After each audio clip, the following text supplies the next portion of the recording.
इस वीडियो में हम देखेंगे बाइनोमियल कोएफिशिएंट प्रॉब्लम और इस प्रॉब्लम को हम सॉल्व करेंगे यूजिंग डायनामिक प्रोग्रामिंग। ठीक है, डायनामिक प्रोग्रामिंग का यूज़ करके हम ये सभी प्रॉब्लम्स को सॉल्व करने वाले हैं, जिसमें पहली प्रॉब्लम है बाइनोमियल कोएफिशिएंट। ओके, पहले बाइनोमियल कोएफिशिएंट क्या है? एन सी के also gives the number of ways disregarding the order.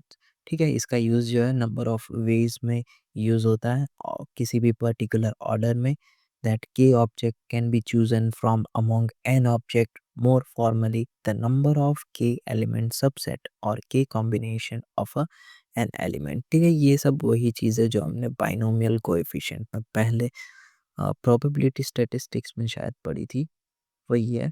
Okay, और इसमें एक प्रॉब्लम दी गई है। ठीक है, अब ये प्रॉब्लम चेक करके हमें जो डायनामिक प्रोग्रामिंग की दो कैरेक्टरिस्टिक्स थी ना, वो चेक करनी है, क्या वो है, तभी उस हिसाब से फिर हम चेक कर पाएंगे कि बाइनोमियल कोएफिशिएंट डायनामिक प्रोग्रामिंग से सॉल्व हो रही है या नहीं। ठीक है, यहाँ पे एक लिखा गया है, write a function that takes two parameter n and k and returns the value of binomial coefficient nck.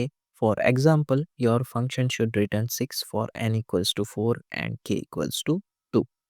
ठीक है, ये फंक्शन लिखना है जिसमें हमें दो पैरामीटर पास करना है, n और k, और आपका आंसर 6 होना चाहिए जब n 4 हो और k इक्वल्स टू 2 हो। ओके, पहली कैरेक्टरिस्टिक्स चेक करते हैं, ऑप्टिमल सबस्ट्रक्चर। ठीक है, इसके अंदर हमारे पास जो बाइनोमियल कोएफिशिएंट है उसे फाइंड करने के लिए हमारे पास रिकर्सिव फॉर्मूला भी है और जो उसका बेस केस है वो भी है। ठीक है, तो यहाँ पे हमारी पहली जो प्रॉपर्टी है या फिर कह लो कैरेक्टरिस्टिक्स है डायनामिक प्रोग्रामिंग की, वो मिल चुकी है। ठीक है, और दूसरी क्या थी? ओवरलैपिंग सब प्रॉब्लम्स, वो तो हमें पता ही है। जैसे ही आप ये एनसीआर के अंदर वैल्यूज़ पुट करोगे तो उसके अंदर कई सारी चीज़ें जो है रिपीट होगी या फिर कई सारी सब प्रॉब्लम्स जो है रिपीट होगी। देखो यहाँ पे 2C1 जो है ये 3C1 के अंदर भी है और 3C2 के अंदर भी है। ठीक है, अभी यहाँ पे 1C0 और 1C0 जो है, देखो 1C0 जो है C ऑफ 21 के अंदर है और फिर यहाँ पर भी ये वापस रिकैलकुलेट होगी और ये जो 1C1 है वो वापस यहाँ पर भी कैलकुलेट होगी। तो यहाँ पर जो है ओवरलैपिंग सब प्रॉब्लम्स भी बाइनोमियल कोएफिशिएंट के अंदर है ही। तो यहाँ पर जो है दोनों प्रॉब्लम्स हमें मिल रही है। तो अब हम डायनामिक प्रोग्रामिंग का यूज़ करके इस प्रॉब्लम को सॉल्व करेंगे। अगर आपको, ठीक है, if you want to make two person committee from a group of 4 people, how many different combinations are possible? तो इसमें 4C2 रहेगा हमारा आंसर। इसमें क्या करो, AB AC AD ऐसे पैर बनाओ, फिर BC BD और फिर एक बचा CD। ठीक है, आगे वाले के साथ इसकी पैर बना दे जाओ, तो ये रहेगी हमारी पूरी पैर। ओके, और इसका भी यूज़ कर सकते हो NCK वाले फॉर्मूला का यूज़ करके, n factorial upon k factorial into n minus के फैक्टोरियल, और फिर यहाँ पे 4 2 की वैल्यू पुट कर दो और फिर सॉल्व कर दो, है ना। Specifically the binomial coefficient NCK counts the number of ways to form an unordered collection of k items chosen from a collection of n distinct items। ठीक है, ये बाइनोमियल कोएफिशिएंट की डेफिनेशन लिखी गई है। ओके, ये आप अच्छे से याद कर लेना। अब आ जाते हैं एक सम पे। ठीक है, ये सम देखने से पहले इसके कुछ फॉर्मूलाज है या फिर कह लो ये एक तरह से एल्गोरिदम है। ओके, एन सी के ये 1 कब होगा? जब हमारा के इक्वल्स टू 0 हो या फिर के और एन की वैल्यूज जो सेम हो तब। ओके, और बाकी सभी केसेस में n-1 सी के -1 प्लस n-1 सी के रहेगा, ये हमारा फॉर्मूला, और बाकी सभी केसेस में 0 रहेगा। यहाँ पे आप फंक्शन क्रिएट कर रहे हो एन सी के का, के इक्वल्स टू 0 और के इक्वल्स टू 1 रहेगा तब हमें 1 रिटर्न करना है, और बाकी सभी केसेस में रिकर्सिव फॉर्मूला या फिर ये जो रिकर्सिव फॉर्मूला है इसे कॉल करके वापस वैल्यूज हम इसमें पुट करके चेक करेंगे। ओके, अब यहाँ पे एक एग्जांपल देख लेते हैं। एग्जांपल ये है ना भाई? हाँ, एग्जांपल है।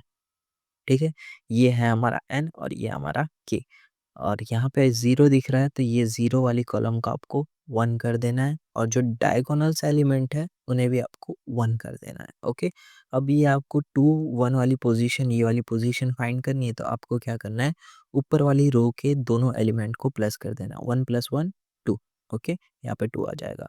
फिर ये वाला एलिमेंट फाइंड करना है, ऊपर वाली रो के दोनों एलिमेंट को प्लस कर दो, ये 2 एलिमेंट को। ओके, 1 + 2 3। अब ये वाली पोजीशन फाइंड करनी है, 1 + 3 4। ओके, अब ये वाली पोजीशन फाइंड करनी है, 2 + 1 3, 3 + 3 6, 1 + 3 4। ओके, तो ये जो है एक तरह से पास्कल ट्रायंगल है। ठीक है, पास्कल ट्रायंगल क्या होता है, ये देखो ये एक एनिमेशन चल रहा है। यहाँ पे पहले साइड में सभी 1 1 फिल किए थे, और जैसे ही यहाँ पे ये जो बीच वाला 2 आया, उसके लिए रुको अभी एनिमेशन रीस्टार्ट होगा। ये देखो 1 + 1 2 आया, 1 + 2 3, 2 + 1 3, ये 3 + 1 4, 3 + 3 6 और 3 + 1 4। इस तरह से पास्कल ट्रायंगल का यूज़ करके आप एकदम इजीली ये बाइनोमियल कोएफिशिएंट का टेबल जो है वो फिल कर सकते हो। ओके, उतना कुछ हार्ड नहीं है। अभी हम एक और एग्जांपल देखेंगे जो एग्जाम में पूछा गया है, वो कौन सा है, एनसीआर 5/3। ओके, ये वाला एग्जांपल देखते हैं। ये कहाँ, यहाँ से होगा। ठीक है, पहले हम ये एन होगा और ये होगा हमारा की। ठीक है, यहाँ पे हमने 0 से स्टार्ट किया है, 0 से ही स्टार्ट करना है वैसे तो। पहले हम क्या करेंगे, ये सभी वैल्यूज़ को 1 कर देंगे। 0 वाली कॉलम की वैल्यूज़ को हम सभी पहले 1 कर देंगे, और जो डायगोनल्स एलिमेंट होंगे उन्हें 1 कर देंगे। ओके, और जैसे ही अभी हमने देखा था ये 2 कहाँ से आया, ऊपर की रो के 2 एलिमेंट का प्लस करके, वैसे ही हम इसमें रखेंगे। ठीक है, आप एग्ज़ाम में ऐसा नहीं करोगे तो चलेगा, वो तो मैंने बस यहाँ पे एक्सप्लेनेशन के लिए ये प्लस रखा है, ताकि आपको पता चले, वो तो वीडियो में आपको समझ में आ ही गया होगा। अब यहाँ पे आपको क्या फाइंड करना है, एनसीआर ऑफ 5 3। 5 3 जो है यहाँ पे हमारा क्या आ रहा है, 10। ठीक है, यहाँ पे सीधा हमें दिख रहा है टेबल में 10, तो वो 10 भी आप सीधा लिख सकते हो। वैसे यहाँ पे एक फॉर्मूला है ना, वो फॉर्मूला के अंदर आप वैल्यू पुट करके लिख दो, वो ज़्यादा सही रहेगा। अभी क्या है यार, अभी टाइम पे भाई अभी नैपसैक कवर करने का है। ठीक है, ये जो फॉर्मूला है, एन सी के n-1 सी के -1 प्लस n-1 सी के। ठीक है, इसके अंदर आप वैल्यूज़ पुट कर दो, और इसके अंदर भी आप वैल्यूज़ पुट करके फिर ये जो 4 2 और 4 3 है, वो आपको ये टेबल के अंदर से ही देखना होगा, और वो टेबल के अंदर से देखने के बाद आप ये 6 और 4 पुट करोगे, और फिर प्लस करके 5 3 कैलकुलेट कर लोगे। ओके, और इस तरह से आप जो है ये वाला सम गिन सकते हो। वैसे तो आपको टेबल से ही वैल्यू मिल जाएगी, और फिर एग्ज़ाम में पूछते हैं तो आपको ये इस तरह से एक ये फॉर्मूला जो है वो लिख देना है, और उसके अंदर वैल्यूज़ पुट करके दिखा देना है। ओके, नेक्स्ट वीडियो में हम देखेंगे मेकिंग चेंज प्रॉब्लम।